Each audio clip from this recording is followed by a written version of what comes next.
یه کارت بردار. اوکی. کسی کارت تو؟ بله. متشکرم. کل کارت ها بور میخورن. کارت ته دست کارت انتخابیته؟ نه. نه؟ من اینو میذارم بیرون، برش میدارم به این شکل، یه فستمش تو دستشم، از این سمت میزنه بیرون. اوکی؟ این کارتت سرباز گیشنیز. سرباز گیشنیز. بریم با هم یادش بگیریم. بچه برای انجام این بازی بینندتون یه کارت انتخاب میکنه، مثلا آس گیشنیز.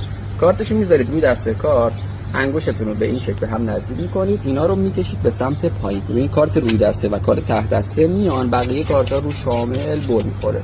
بیننده فکر میکنه کارتا کامل بر خورن، در صورتی که کارت بیننده میشه دومین کارت از پایین.